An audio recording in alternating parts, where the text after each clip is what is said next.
Shalom, shalom et bienvenue sur House of Prayer, bienvenue dans la maison de prière. Aux anciens et nouveaux venus, j'ai dit bienvenue, bienvenue, que le Seigneur de gloire vous bénisse abondamment. Je m'excuse vraiment pour cette semaine, on n'a pas pu avoir notre live de lundi. Aujourd'hui non plus, on n'a pas pu, c'est dû à certains problèmes dont je suis en train de faire face en ce moment. J'ai pas pu, mon emploi du temps est tellement chargé, j'ai pas pu, j'étais un peu trop en l'air et je m'en excuse vraiment. Par la grâce du Seigneur, nous allons reprendre nos lives le vendredi. Laissez-moi d'abord recommander ces instants de le maître du Seigneur. Donc, Père, nous te disons merci. Merci pour ton amour. Merci pour ta fidélité. Merci pour l'œuvre de la croix. Merci pour tout ce que tu fais pour nous, pour ce que tu es pour nous, Seigneur.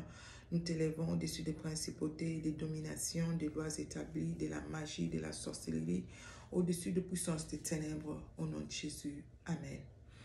Alors, je disais, j'ai pas pu, excusez-moi, par sa grâce, nous allons reprendre ce vendredi. Si tout va bien, et j'espère que ça va dans vos maisons. Le Seigneur est bon pour nous, il nous garde en vie, il nous garde en bonne santé, on est là. On glorifie son saint nom, alléluia. Alors, ce soir, j'ai fait ce témoignage, c'est juste pour répondre à certaines questions qui m'ont été posées. Une partie de ce témoignage a déjà été faite sur une vidéo. Là, je vais ajouter d'autres éléments. Et puis après, je vais passer à un autre témoignage. La question qui m'a été posée, comment j'ai rencontré mon mari, comment j'ai su que c'était l'homme de ma vie. Je vous ai dit ça dans plusieurs vidéos. C'est le résultat d'une vision de plusieurs années. Plusieurs années avant, le Seigneur m'avait révélé qui était mon mari et dans quel pays il vivait. Et tout s'est passé exactement. Plusieurs années après, plus de 10 ans après, tout s'est passé exactement comme le Seigneur me l'avait révélé. Et aujourd'hui, nous sommes ensemble. Nous sommes finalement dans le pays que le Seigneur me montrait toujours. Alors, je pense que ça pourra peut-être, ce témoignage pourra peut-être suivre celui-ci par la grâce du Seigneur, parce que je l'ai déjà préparé, je vais le faire. Et bienvenue, bienvenue, je vais encore vous dire bienvenue. Alors, ce soir, je vais vous parler de mon expérience, des choses que j'ai vécues dans des hôpitaux, mon expérience, comment j'ai frôlé la mort, pourquoi le titre de la vidéo est de la mort à la vie avec Jésus. Alléluia. Et aussi, je veux dire quelque chose.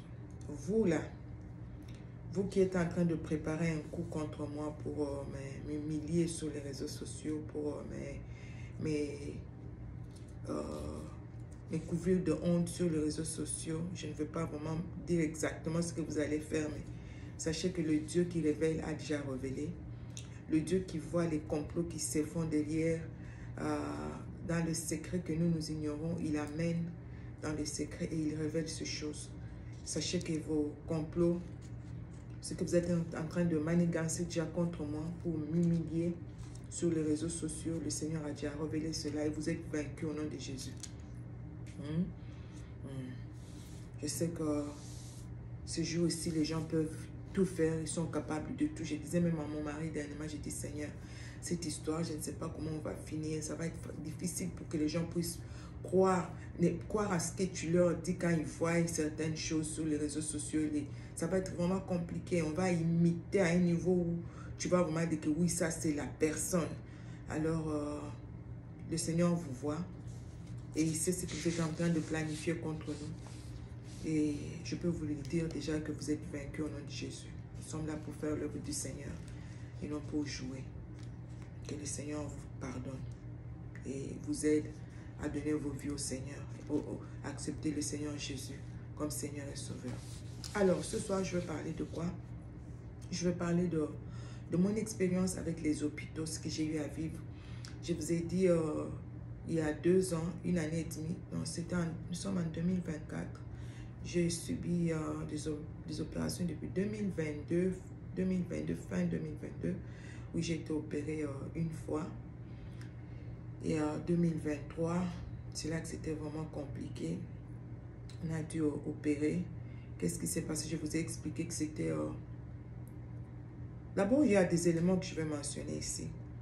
Il y a des esprits qui sont à la recherche de sang dans des hôpitaux. il y a des occultistes qui sont à la recherche du sang pour des sacrifices et tout ça. Et si tu n'es pas un homme ou une femme de prière, tu risques de tomber dans leur piège et tu ne vas pas comprendre. Vous n'avez jamais remarqué, il y a des gens qui...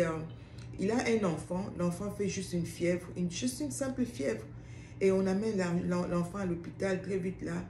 Et c'est juste la fièvre dans des paniques et les gens n'ont pas le temps de prier. Vous arrivez à l'hôpital, ça se complique. Et vous retournez à la maison sans votre enfant. L'enfant meurt comme ça. Et quand les gens viennent le matin, vous demandent, mais qu'est-ce qui s'est passé?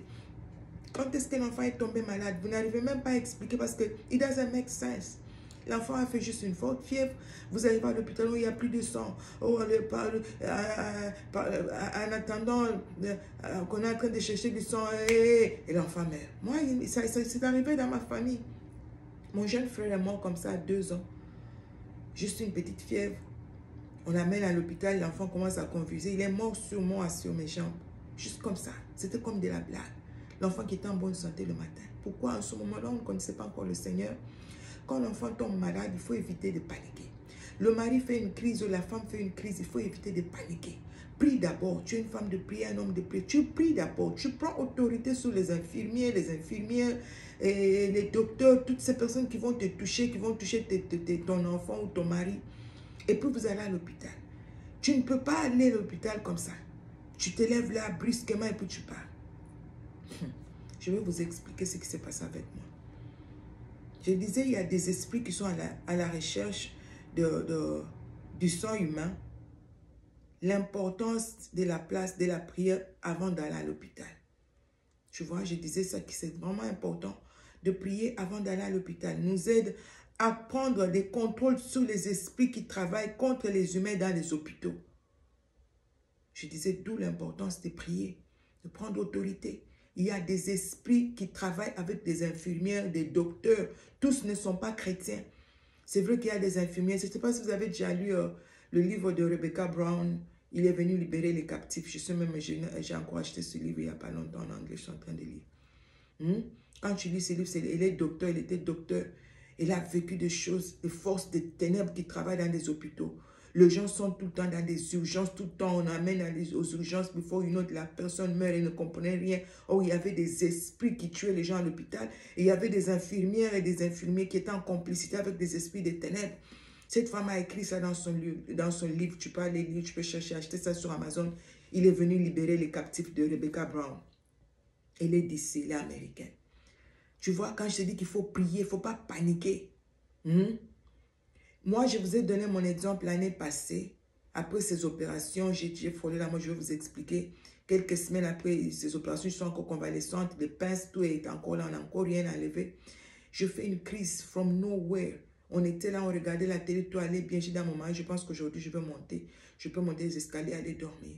On a mangé, j'ai fait un petit foufou là. Ce jour-là, j'ai mangé quand même.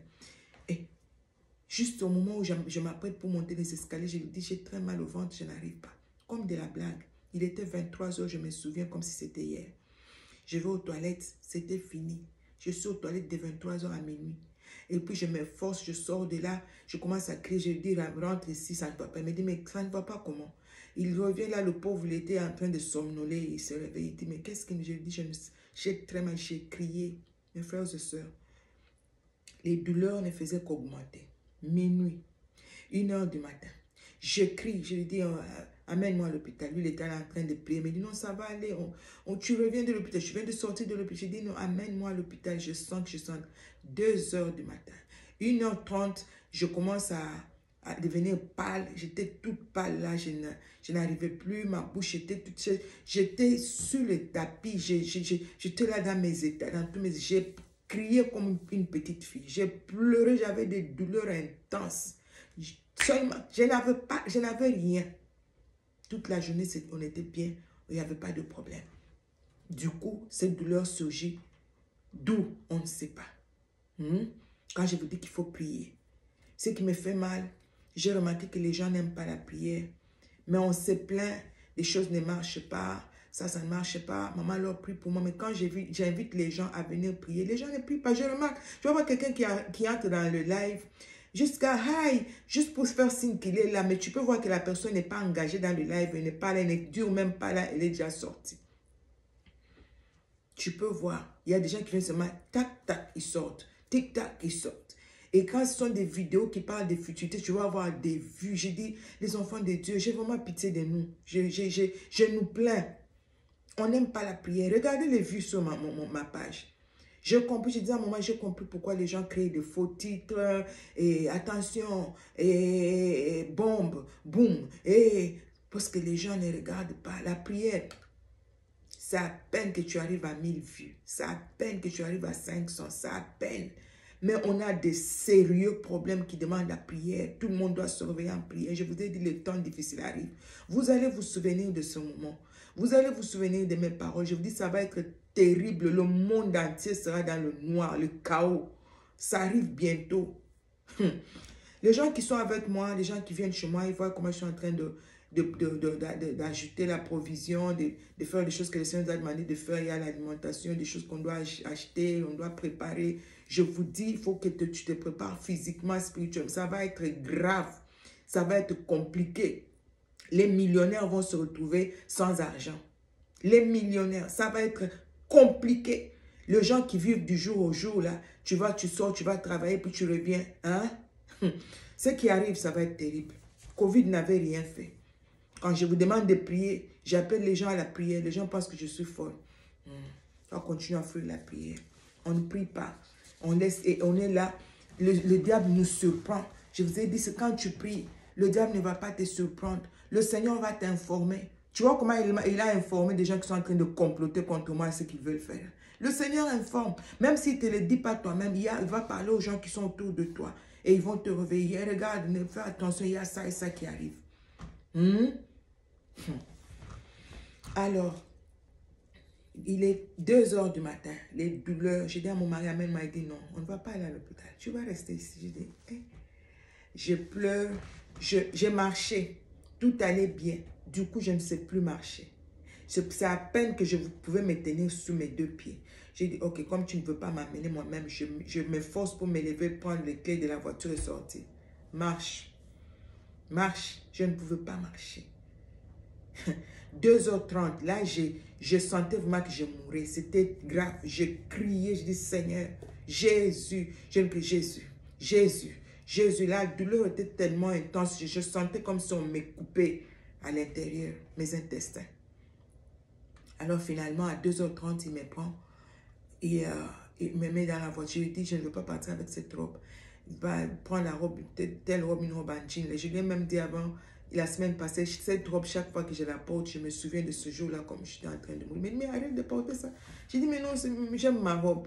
Mais vraiment, il me rappelle de ce jour-là. Je prends la robe, je mets sur moi. Il met la robe sur moi, il me met la jaquette. C'est l'hiver, il fait tellement froid, mais je suis sortie en babouche. Je ne pouvais même plus me contrôler. On arrive à l'hôpital.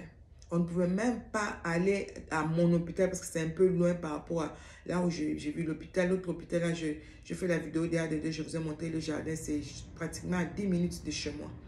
Il dit, on part ici, on ne peut pas aller là-bas. Et heureusement, ce jour-là, comme c'est les jours de l'urgence, ils ont accepté mon assurance et puis on m'accepte à l'hôpital. On amène la chaise roulante, on me met là parce que je marchais, je ne pouvais à peine marcher. On arrive, on me met dans la salle d'urgence, c'était 3 heures du matin. J'avais tellement mal, j'ai crié tellement. On me demande, mon mari a prié, il a prié avant qu'on sorte. Tout ça, comme je vous dis, il faut toujours prier. On arrive à l'hôpital, on me donne la morphine. Vous savez, morphine, c'est le top. Quand tu as vraiment mal, douleur intense, on donne la morphine. On me donne la morphine, je suis là. Et ça calme un peu. Ça prend la douleur right away. Ça calme tout. Et j'étais là. J'ai respiré comme ça. J'ai dit, Seigneur, mon Dieu, 3 heures, 4 heures, 5 heures. Le médecin revient avec des résultats. Il dit à mon mari, le pauvre, il était en train de somnoler. Il n'a pas bien dormi toute la semaine. Je venais de me faire opérer. Je vais vous parler des opérations. Je pense que j'avais parlé de ça dans une autre vidéo. J'ai subi 3 opérations dans moins de 24 heures. Dans 24 heures. 3. 10 heures dans la salle top. Non, Seigneur, aide-moi. Et on arrive là, on attend le médecin qui arrive. Le médecin arrive et dit à mon mari, c'est tout à fait normal qu'elle puisse crier comme ça. Et il y a des intestins sont liés. se sont liés comme ça. C'est pourquoi elle a tellement mal. Tout ce qu'elle mange, ça ne passe pas. Tout est bloqué ici. Rien ne passe. C'est pourquoi elle a des douleurs. J'ai dit, ah! Et le médecin qui dit à mon mari, on doit intervenir d'urgence, on doit l'opérer. Si vraiment on fait ce qu'on peut faire maintenant là et ça ne passe pas, d'ici le matin, on doit l'opérer. Et mon mari était là. Il dit, are you kidding? Est-ce que tu comprends ce que tu dis? Cette femme, regarde son ventre. On l'a opérée il y a 1 semaine, 2 semaines à peine. Elle est convalescente. On n'a même pas encore enlevé les pinces et tout. Et toi, tu parles d'une autre opération. Quand je vous dis, le monde des ténèbres est à l'œuvre. Hein? Une petite douleur qui a commencé. Et là, maintenant, on parle encore d'une autre intervention. Et imagine, dans des moments comme ça, si tu n'as pas Dieu, tu es quelqu'un qui panique facilement, tu ne pries pas, tu n'as pas une vie de prière, tu vas être là. Il y a des gens qui sont allés dans des salles d'opération comme ça, pressés, oui, on doit opérer, maintenant on doit opérer. Toi, tu ne sais pas que le médecin là, c'est un sorcier. Le médecin là qui veut t'opérer tout de suite, il est en collaboration avec les sorciers qui sont à la recherche du sang. Tu vas accepter l'opération, tu vas là-bas, tu ne sors jamais. C'est fini, tu es parti. Et c'est la famille qui pleure. Pourquoi? Tu n'as pas pris le temps de prier, tu n'as pas pris le temps de recommander toi entre les mains du Seigneur. Mon mari dit jamais, ça je refuse. Ça ne va pas arriver. Commence à prier. En ce moment-là, moi je ne sais même pas quoi dire. Je dis Seigneur, aie pitié de moi. Seigneur, aie pitié de moi. Juste à 3h, 4h, 5h, à 5h, on vient avec la sonde. Hé, Seigneur. J'ai regardé cette vidéo il y a quelques semaines. J'ai dit, oh Dieu.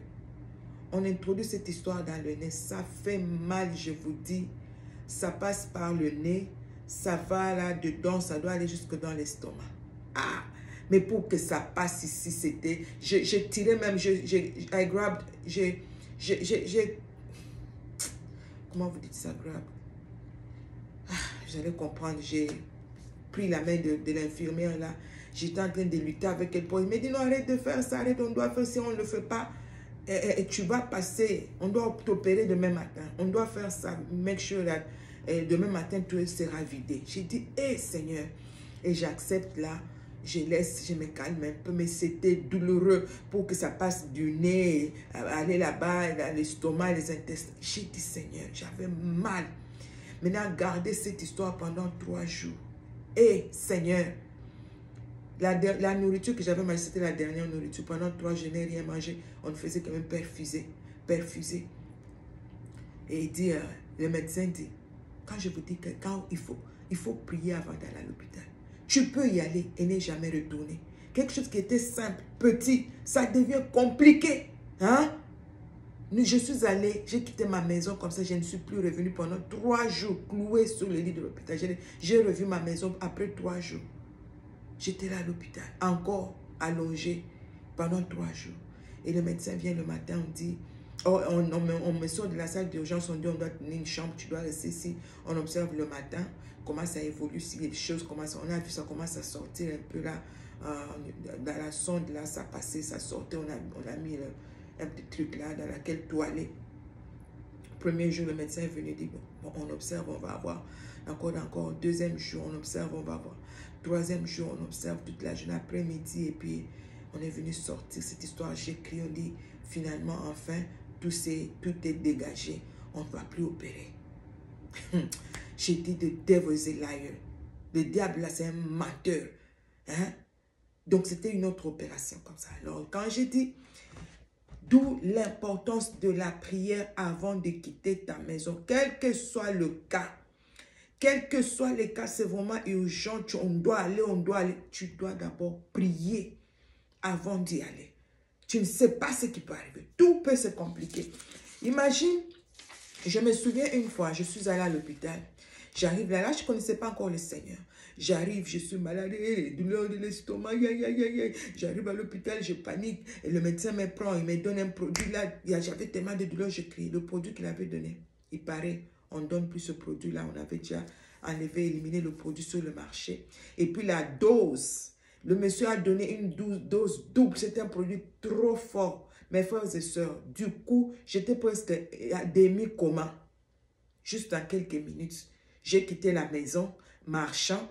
J'arrive à l'hôpital, je ne sais plus marcher. J'ai perdu connaissance. Mon visage gonflait et j'étais là presque moitié morte. Pourquoi? Le médecin Et quelques minutes après, il reprend ses esprits. Il dit, mais qu'est-ce que j'ai fait? J'ai tué cette fille. Comment c'est de la monnaie? Moi, on a baptisé ça en lingala. J'ai tué cette fille, mon Dieu. Qu'est-ce que c'est? Et l'autre médecin dit, mais Freddy, qu'est-ce qui s'est passé? Qu'est-ce que tu as fait? Ça, c'est tu as donné. Il dit, je ne comprends rien. Tu vois, tu vas à l'hôpital, les petits démons qui te cherchent, qui cherchent à te tuer. Les petits démons qui sont à la recherche de sacrifice du sang humain. Ils sont là en train de travailler, d'envoûter. Il y a un médecin qui n'est même pas occultiste, mais qui est seulement envoûté par des démons pour te sacrifier comme ça. Vous allez à l'hôpital, on opère et on ne sait plus trouver le sang. Vous commencez à fouiller dans tout, courir dans tous les sens, comme en Afrique, là, on fait des opérations sans sang. Et la personne meurt comme ça. Vous ne comprenez rien. C'est quand la personne meurt que vous trouvez un donneur. Vous voyez comment les choses fonctionnent? Ce médecin a paniqué. Tout le monde a paniqué à l'hôpital.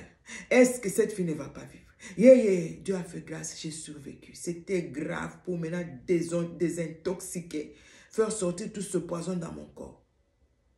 Il faut prier. Prie avant d'aller à l'hôpital.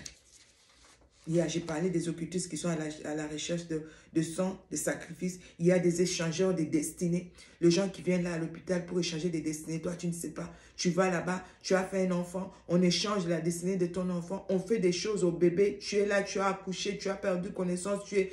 Avant d'aller, prie maman. Parce que tu ne sais pas comment ton accouchement va se passer. Peut-être que tu n'auras même pas le temps de voir ton enfant. Qu'est-ce que les infirmières vont faire à ton enfant? Est-ce que tu connais l'état de ces infirmières? D'où l'importance de toujours prier. Pendant la grossesse, pendant ce temps-là, tu pries, tu recommandes les instants, les infirmières qui vont te toucher, les médecins qui vont te toucher, l'hôpital, l'ambulance qui va te prendre, tous les produits qui vont te donner. Moi, j'ai été victime d'erreurs de dosage plusieurs fois. Plusieurs fois. Et j'ai compris que c'était des attaques. Pendant que les femmes sages et les infirmières sont en train de prendre soin de ton enfant. Si tu es distraite spirituellement, ils peuvent voler et changer la destinée de ton enfant. Si tu es distraite, ils peuvent changer, voler la destinée de tes enfants. Faire des paroles incantoires, dire des paroles incantoires sur ton enfant. Pendant que toi, tu es distraite. J'ai amené une femme à coucher et elle était là. J'ai prié pour elle toute la journée, on a prié. Et quand l'enfant, c'était ma première fois d'assister comment une femme accouche, l'enfant est sorti et directement c'est tout le monde parce qu'on était pratiquement à 9 dans la salle d'accouchement avec les infirmières, pratiquement 10 à 12 personnes, on était toutes là, toutes ces amies, elle a appelé toutes ces amies. Je lui ai dit, mais pourquoi tu as appelé toutes tes amies? Je t'avais dit qu'on soit seul. Bon, elle avait aussi sa façon à elle de voir les choses. Il y a des gens qui n'ont pas peur. Les réalités du monde spirituel, ça ne leur dit absolument rien. Et on était là, on attendait tout ce que l'enfant arrive et tout le monde attendait. Dès que l'enfant était sorti, c'est les caméras, c'est les photos, tout le monde était là. Et moi, j'étais choquée. En ce moment-là, je commençais à prier en langue, je commençais à prier louer le Seigneur. Et tout le monde prenait des photos, tout le monde prenait des photos, les infirmières étaient en train de la laver. Personne n'a prié. J'ai demandé, est-ce qu'on peut prier? Tout le monde, toutes les personnes qui étaient là, c'était des chrétiens. Maman, en ce moment-là, quand l'enfant sort, ça c'est un moment de déclaration. Tu prends ton enfant, tu le consacres à l'Éternel. Tu fais des déclarations. Ce n'est pas le moment de commencer à prendre... Ces jours aussi, les gens accouchent et c'est en direct sur les réseaux sociaux. Elle est en train d'accoucher, c'est tout le monde, les followers qui sont en train de regarder comment elle accouche. Tu n'as même pas le temps de louer le Seigneur. Tu n'as pas le temps de prier, recommander la destinée de cet enfant entre les mains de Dieu. Toi, tu es là en train de filmer. Ah! Cette génération, que Dieu ait pitié de nous, que Dieu nous fasse grâce. Il est très important de toujours être en prière dans ton esprit pendant les 9 mois de grossesse, comme je disais. Toujours. Recommandez ces instants-là entre les mains de Dieu. Au cas où tu te retrouves que tu es à l'hôpital, ou tu es aux urgences, il n'y a pas, tu es inconsciente, tu ne peux pas prier. Ton esprit sera en prière. Et l'Esprit de Dieu va prendre contrôle parce que tu avais déjà commencé à prier pour ce moment depuis longtemps. Ton esprit va prendre le dessus.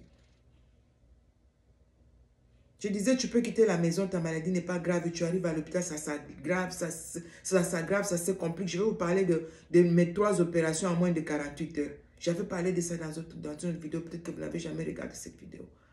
Tout s'est compliqué à l'hôpital, mais au moins le Seigneur nous avait avertis. On a eu à prier, on a préparé tout.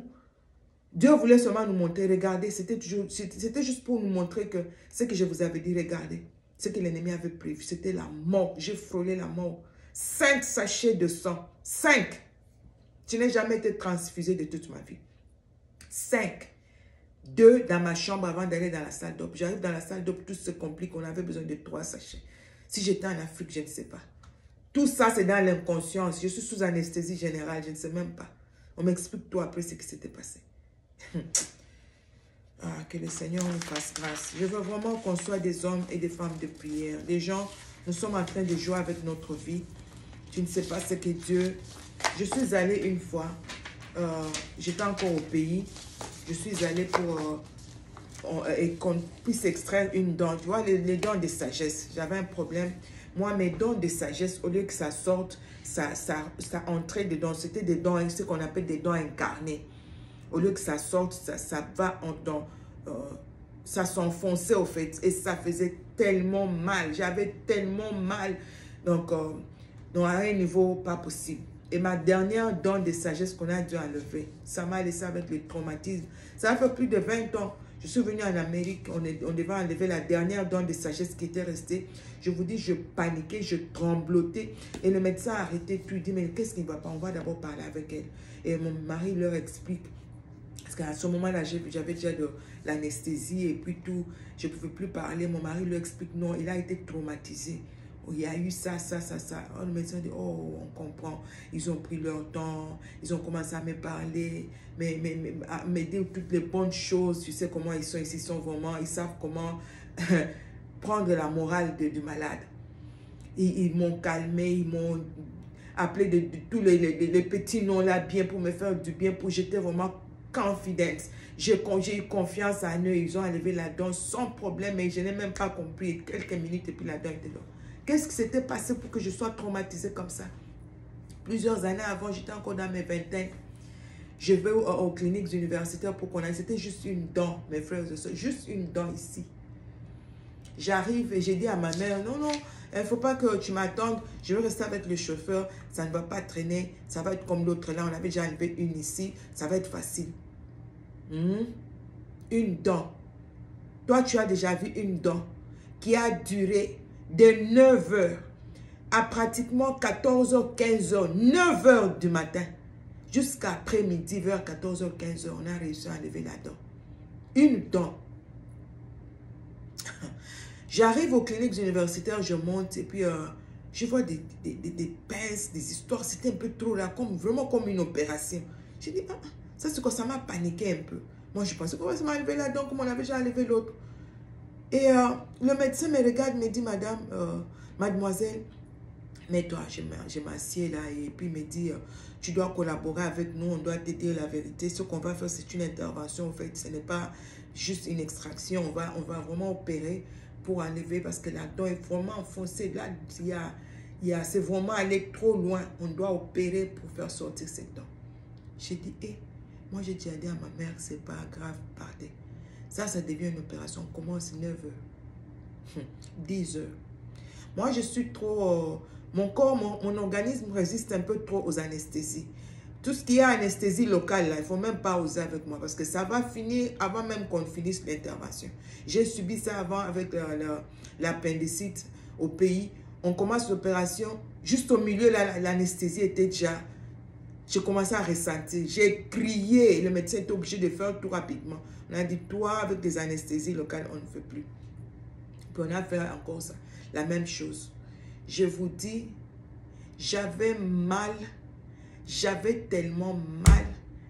Il paraît, on ajoute l'anesthésie. Juste un peu. Il faut ajouter seulement un peu. Il faut ajouter seulement un peu. L'autre médecin dit, la dose là, c'est fini. On ne peut plus ajouter. On ne peut pas ajouter. C'est trop. Je vous dis, on a commencé avec un médecin, avec l'aide d'infirmière, l'assistante. L'assistante a tellement pleuré, tellement j'ai pleuré, la pauvre dame, elle ne pouvait plus. Elle pleurait tellement, on l'a fait sortir de la salle. Mes chers, mes frères et sœurs, on a allé appeler notre médecin.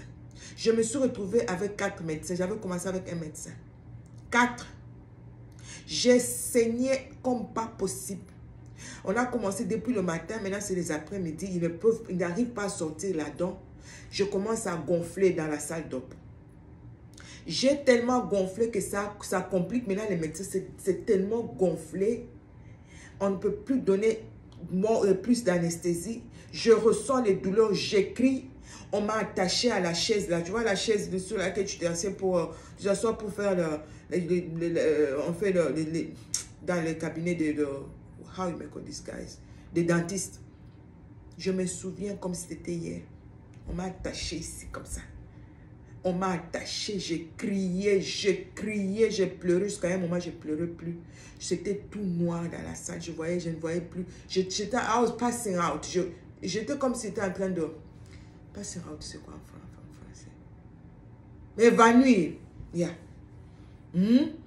J'étais là comme ça. J'ai pleuré. On a fait sortir l'autre infirmière qui était venue. Il y avait des étudiants qui étaient là aussi. On a appelé. On a fait sortir tout le monde de la salle. Je me souviens de cette scène. Quand je vous dis, les hôpitaux, là, c'est un lieu des esprits.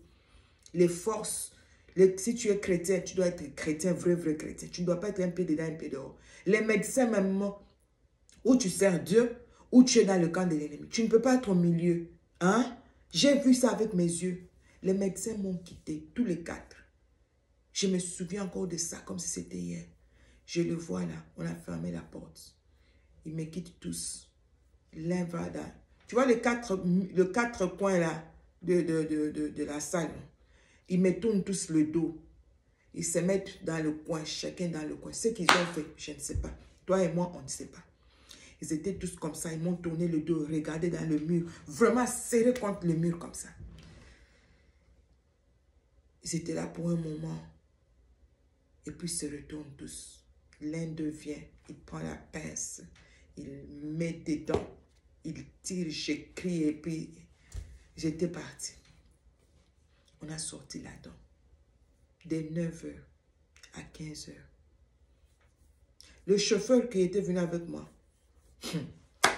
depuis qu'il était là, assis sur le parking, il se demande, bon c'est aussi grand, tu vas commencer à chercher le pauvre.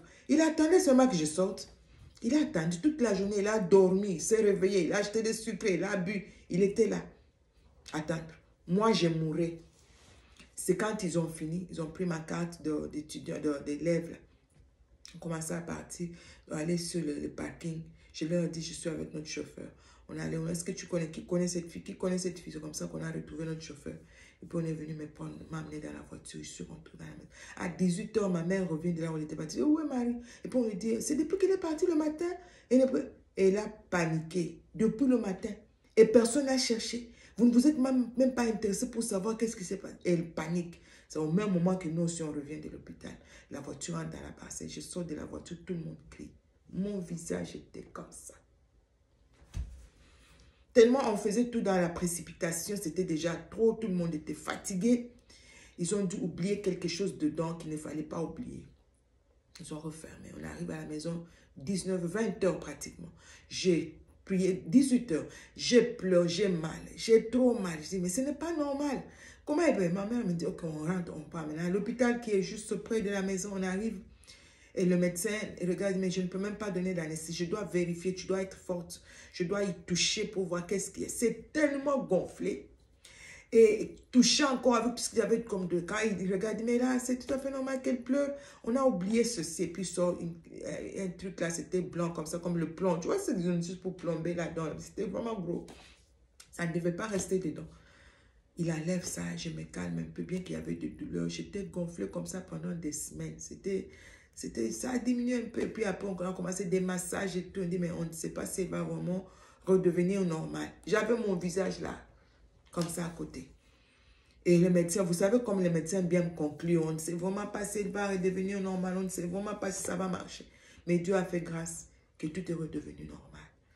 Et je veux maintenant parler d'ici, on va clôturer. Je veux juste te dire qu'il y a des esprits qui travaillent à l'hôpital, dans des hôpitaux. Ne sois pas trop pressé de prendre l'enfant, de prendre le mari, aller à l'hôpital. Prie. Alors, je vous parlais des opérations. Ce que j'ai vécu, on a opéré, puis on devait attendre une année pour reprendre encore. L'opération est sortie. Il y avait trop de fibromes dans mon corps et dans mon ventre. Et puis, je vais à l'hôpital. Le Seigneur avait déjà parlé. Il y avait trop de mauvais messages. Il y avait mon mari qui me cachait, mes frères. Ils m'ont quand même essayé de me dire. Moi-même aussi, je voyais. Donc, même quand on partait, mon mari ne savait pas. Je dis, Seigneur, qu'est-ce qui va se passer? Parce qu'il a fait tellement de mauvais rêves. Il y a eu trop de messages de mort. Il y a même mon frère au pays, mes frères qui ont vu, et l'autre même, un enfant qui ne me connaît même pas, il demande, est-ce que frère, vous avez une soeur dans votre famille? Oui, on n'a qu'une seule. Notre soeur aînée, on n'a pas d'autres filles dans la famille, c'est notre soeur aînée. Priez pour elle. Je vous ai vu pleurer, elle est morte. C'était toujours comme ça, morte partout. On a prié, j'ai dit au Seigneur, parce que c'est lui qui m'avait demandé, j'ai dit, Seigneur, il n'y a pas autre moyen. Pourquoi tu ne peux pas me guérir? Pourquoi tu ne peux pas? Il me dit, vas-y, je serai avec toi. Je pars, comme je vous ai dit dans l'autre témoignage précédent. J'arrive la nuit, on devait dormir dans un hôtel et puis aller très tôt à l'hôpital.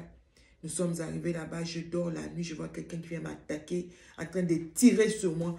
Et je me réveille, il n'a pas pu me tuer. J'ai dit, le Seigneur me donne la victoire, je ne mourrai pas de matin. J'ai dit à mon mari, tu vois cette opération, quel que soit ce qui va arriver, je ne mourrai pas. On arrive à l'hôpital, le médecin vient dire à mon mari, on va encore essayer la première méthode, si ça ne va pas, on va faire l'ancienne méthode où on opère une grande cicatrice là pour tout faire sortir parce que on ne sait vraiment pas. Je demande au médecin, est-ce qu'on peut prier? Excusez-moi, il dit, oui, j'ai vraiment besoin de prière. Il est venu, lui et moi et mon mari, nous sommes tenus les mains, on a prié ensemble et puis on m'amène dans la salle d'eau. Je sors là, 5h30. Je suis sortie de là la nuit, depuis 12h que j'étais entrée. Je demande à mon mari, lesquels on dit les 18h. Vous savez comme ici, on ne permet pas de garde malade. Et puis nous, on était venus de très loin, c'est pratiquement une autre ville. Ils disent à mon mari, non, non, non, son cas est un peu compliqué, on te permet de dormir, tu restes ici avec elle. Il y avait un canapé là, il dort. On dort. Je suis sortie de la salle d'eau à 18h.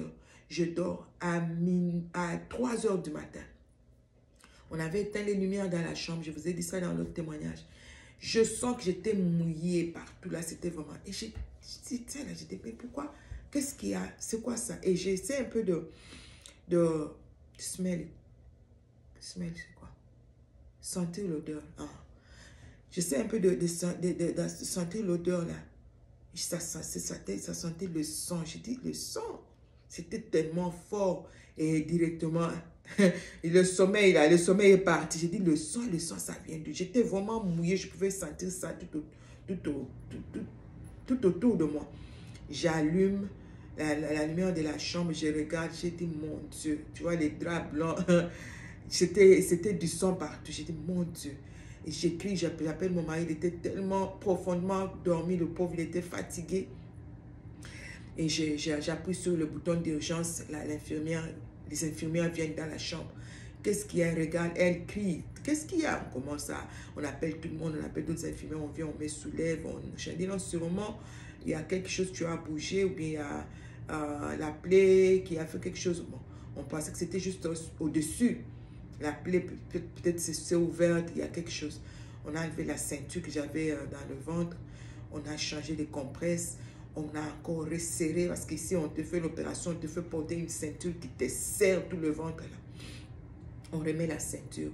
J'essaie un peu de dormir un peu. Vers 6 heures, elles reviennent pour mes...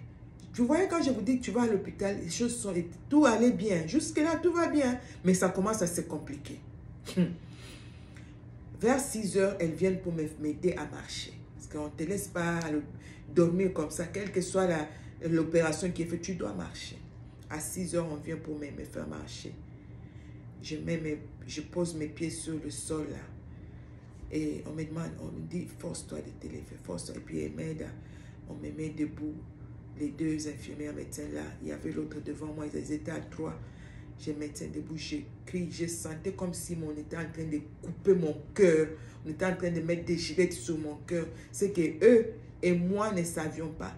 J'avais déjà perdu beaucoup de sang en ce moment-là. L'hémorragie se faisait à l'intérieur, l'hémorragie interne. J'avais perdu beaucoup. Et là, j'avais des vertiges. Mon cœur, je sentais comme si j'étais en train de mourir. J'ai crié, je ne peux pas, je ne peux pas. J'ai dit non, ils disent non, force-toi, ça va aller. C'est une grande opération, c'est toi vraiment que tu as des douleurs. J'ai dit non, ça, ce n'est pas seulement des douleurs. Mon cœur, j'ai crié mon cœur, mon cœur, mon cœur. Et puis, ils ont vu que c'était sérieux. On m'a ramené sur le lit. Il me dit, ok, repose-toi. À 8 heures, mon médecin vient. Il dit, mais qu'est-ce qu'il y a? On m'a fait le rapport que tu saignes. Tu as saigné la nuit, qu'est-ce qu'il y a? On ouvre encore la ceinture. Il veut voir la plaie. Waouh, c'était déjà mouillé encore dedans.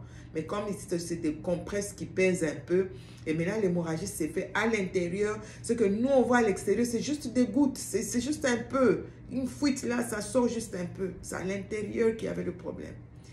Le médecin regarde, puis il ouvre tout, il dit à mon mari, ça n'a pas l'air bien. Ah, j'étais calme, je ne dis rien. Ça n'a pas l'air bien. Et puis, il essaye d'appuyer sur mon ventre. C'est là que le sang surgit. D'abord, il demande à mon mari, qu'est-ce que tu penses? Est-ce qu'on la ramène dans la salle d'op? Et puis, on reprenait l'opération. Mon mari dit, ça c'est ton travail. Moi, je ne sais pas te dire quoi faire. Il appuie sur il met un peu de pression sur mon ventre. Et c'est là que le sang surgit. Il dit, non, on doit la ramener dans la salle d'op. On me ramène dans la salle d'op. Mes frères et sœurs, pour tout reprendre. Encore 5 heures, pratiquement 6 heures dans la salle d'op. Tu n'as pas encore mangé. L'anesthésie d'hier n'est pas encore finie. Tu es encore sous l'effet de l'anesthésie générale. On me ramène.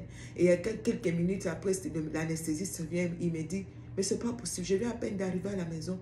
On me rappelle et on me dit que c'est pour toi. Je viens à peine d'arriver chez moi. Qu'est-ce qu'il y a? Je dis, moi, je ne sais pas.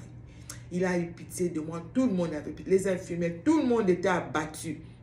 Tu peux vraiment voir ça sur leur visage. Et quand on était en train de m'amener, il dit, nous sommes avec toi, on te soutient à prière. Mon mari a commencé à appeler tout le monde. Les guerriers, les guerrières de la prière, prier. Il y a mon frère qui a vu une vision. Il me voit, moi, venir me dire au revoir. Pendant ce moment-là, directement, mon mari l'appelle. On est en train d'amener Marie. On vient de ramener Marie dans la salle d'op. Mais lui, il l'a vu dans une vision. Je lui disais au revoir. J'étais en train de mourir. Le médecin m'a dit dans la salle d'op, you were almost gone. J'étais presque parti. Il dit, Marie, je suis entrée dans la salle d'op. Je regarde, on ouvre ton ventre. La quantité de sang. D'abord, on a transfusé 2 sachets avant que je ne descende là-bas. On arrive, on ne faisait qu'ajouter le sang. On ne faisait qu'ajouter le sang. Heureusement, eux, ils ont tout préparé déjà. Tout est prêt. Moi, je ne savais rien. J'ai prié seulement pour le sang que j'avais vu. Avant d'aller dans la salle d'op, quand ils sont venus avec le sang, j'ai imposé les mains, j'ai prié pour ce sang. Et puis, quand on est arrivé dans la salle d'op, je ne savais pas qu'on allait encore utiliser le sang là-bas. 3 plus 2, 5. Il m'a dit, on a trouvé tellement de sang dans le ventre. S'ils avaient fait l'erreur de me laisser comme ça, dire que non, ça va aller jusqu'au matin, je ne sais pas, parce que j'étais en train de perdre déjà mes forces. Et c'est comme ça qu'ils ont cherché d'où venait le sang. Ça a pris des heures. Et le médecin ne pouvait pas trouver. À la fin, tout le monde lui dit, mais on referme, on ne peut pas. Ça fait 5 heures déjà, on est en train d'aller à 6 heures. Il dit, si on fait ça, cette femme meurt. Dès qu'on referme tout, elle va mourir. She's gonna go. Et on ne peut pas faire ça. Je ne peux pas faire ça. On doit trouver d'où vient ce sang. On trouve caché. Donc, ça a pris des heures. Ils ont même dû prier dans la salle d'op. Il y avait des prières qui montaient de partout. Quand je vous dis, tu peux quitter ta maison en bonne santé. Tout va bien. Tu arrives là-bas, tu ne reviens pas. Tu es cadavre. C'est dans la morgue que tu te retrouves. Réveillez-vous. Priez. C'est là qu'on a finalement, on a trouvé d'où venait le sang. On a tout refermé. On a tout fermé pour m'a ramené. 3 opérations. 3 en espace de 48 heures. Parce qu'on a fait la première opération, ça n'a pas marché. Comme il nous avait dit, si ça ne marche pas, on fait l'ancienne méthode. On a refait 3. Ce ventre ici. Ça fait au total 6 opérations. Ce ventre. Tout ça, tu quittes la maison. Il y a des sorciers partout. Il y a des gens, mais dans tout ça, je bénis Dieu. Ce que j'ai vu la main de Dieu. J'ai vu la puissance de Dieu. J'ai vu comment Dieu, il était là, il me dit, je suis avec toi. Même quand on avait mis le son de la j'entends, Emmanuel est là, ici, présent avec moi. Il était là, j'ai senti sa présence. Le Seigneur était là, il ne m'a pas abandonné. S'il n'était pas là, j'allais mourir parce que le médecin a dit, ils étaient tout le monde, il dit non, on referme, tout c'est fini, on ne peut pas. Ça fait plus de 5 heures, on ne trouve pas. Juste pour trouver d'où venait le sang. 5 heures. Tu vois un peu? Mais le Seigneur a eu à me faire grâce. Alors, je partageais ce témoignage juste pour te dire qu'il faut que tu sois prudent. Il faut que tu sois un homme et une femme de prière. quand je t'invite à prier, viens prier s'il te plaît. Arrête de faire des aventures. Arrête de blaguer avec ta vie. Ça, c'est ta vie. C'est de ta vie qu'on parle. C'est la vie de tes enfants. Vous voyez cette femme qui est en train de... On a publié sur les réseaux sociaux. Un enfant, l'unique fils. Son père est mort il y a 2 ans. Maintenant, l'enfant meurt. Un garçon de 18 ans. Il a fêté son anniversaire le dimanche. Et le lundi, il se suicide. Pourquoi? À cause des jeux vidéo. Il a été envoûté par les jeux vidéo. Ce qu'il regardait en ligne. On l'a dicté, fait ceci, saute sur le détail. Il a sauté du 12e étage. Je ne sais pas si vous avez vu ça. Tu te retrouves du jour au lendemain. Tu avais un enfant. Tu n'as pas d'enfant. Tu te retrouves sans mari, sans enfant, main vide. Le diable est venu dans ta maison. Il t'a volé comme ça. Alors, il ne faut pas que tu attendes que l'ennemi vienne te voler. Prie. Réveille-toi en prière. Prie, sois un homme et une femme de prière, éveillé, sois la sentinelle de ta maison, le sentinelle, le gardien de ta famille, afin que tu vois ce qui est en train de venir. Que tu comprennes, quand l'ennemi veut voler, tu es là comme une poule qui protège, tu es là, tu protèges. Toi, on te vole, on te surprend toujours, tu ne comprends même pas comment les choses. Et accident, l'enfant est mort. Et accident, crash, le mari est mort. Tu te retrouves veuve. Pourquoi? Parce que les gens n'aiment pas prier. Alors, je prie que le Seigneur de gloire te bénisse au travers de ce témoignage. Que le Seigneur de gloire te donne la force, qu'il te réveille, qu'il t'équipe, qu'il fasse de toi un homme et une femme de prière. Qu'il éloigne de toi les dangers, qu'il éloigne de toi, qu'il expose le plan de tes ennemis, qu'ils soient confondus, qu'ils tombent dans leur propre piège, qu'ils boivent leur propre sang, qu'ils soient dans la confusion totale. Tout cela qui en veulent à ta vie, au nom puissant de Jésus de Nazareth. Merci beaucoup d'avoir pris votre temps d'écouter ce témoignage. Que vous soyez bénis, que le Seigneur vous bénisse. Partagez avec les autres, partagez. Peut-être que toi, tu n'as pas, ce témoignage ne va rien te faire, mais ça sera un boost pour quelqu'un d'autre. Ça sera un nouveau départ pour quelqu'un d'autre. Ça sera un message de réveil pour quelqu'un d'autre. Que le Seigneur de gloire vous bénisse abondamment. Je prie. Je demande si vous n'avez jamais accepté Jésus dans votre vie comme Seigneur et Sauveur, please, change de camp.